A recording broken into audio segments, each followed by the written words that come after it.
Guys, welcome to my new blog. आप सभी को राधे कृष्णा। आई होप आप लोग अच्छे होंगे, स्वस्थ होंगे और खुशहाल होंगे। मैं भी आ गई आज थोड़ा छत पर।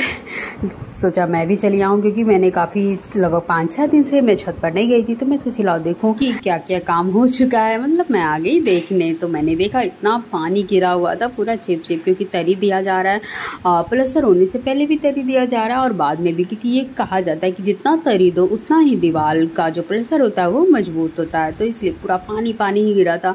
और देखिए इसीलिए बीच बीच में ईंट भी लगाया गया है, जिससे इंसान उस पर चल सके। तो मैं भी आ गई भाई बचते बचाते छत पर।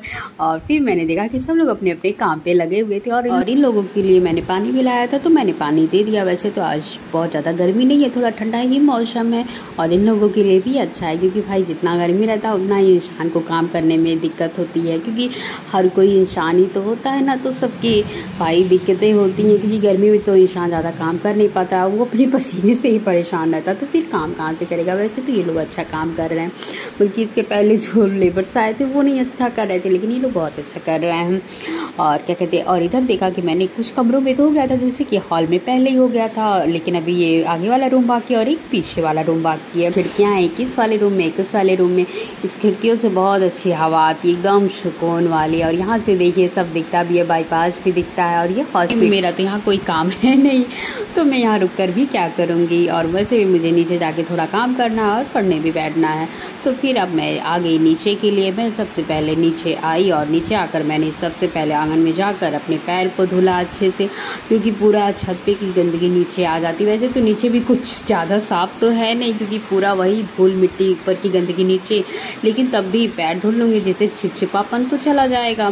फिर मैंने अपने पैर को अच्छे से धुला, और उसके बाद फिर मैं किचन में आ गई, क्योंकि अब इन लोग के जाने का टाइम भी हो रहा था। तो मैं सोची चलो मैं चाय बना देती हूँ, लेकिन उसके पहले मेरा किचन थोड़ा गंदा था, क्योंकि मैंने खाना बनाने के बाद अभी क्लीन नहीं किया था। मैं शाम को ही थोड़ा क्लीन करती हूँ, इसलिए क्योंकि फिर मुझे लड्डू का भी अपने बनाना रहता है, तो इसलिए मैं शाम को ही क्लीन करती हूँ, जूठे पे उनका बनाती नहीं हूँ।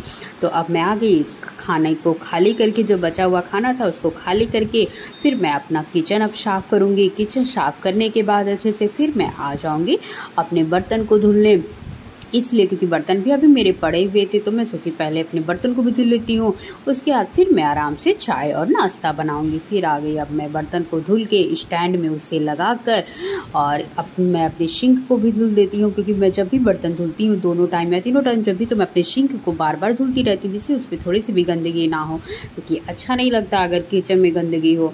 तो फिर मैंने अपने सिंक को अच्छे से धुल कर, अब जो जूठे उठे थे उसको डस्टबिन में डालकर, अब मैं अपने किचन में झाड़ू लगा दूंगी। और पोछा भी मैं नहीं लगाऊंगी, इसलिए क्योंकि अभी चिप चिप होगा, क्योंकि अभी मुझे चाय और नाश्ता बनाना है, तो अच्छा नहीं लगेगा चिप चिप से। तो फिर मैं सोची मैं पोछा बाद में लगाऊंगी, तो मैं झाड़ू लगा दी सिर्फ, और बर्तन स्टैंड में बर्तन वर्तन अपने रख को फिर मैं हाथ और अपना अच्छे से धुल के आ गई किचन में चाय बनाने। चाय बनाकर नाश्ता बनाने के बाद फिर मिस्त्री लोग भी आ चुके थे, वो लोगों को चाय देने के बाद फिर पापा भी चाय पीने बैठ गया, और मैं भी आ गई अपना चाय पीने।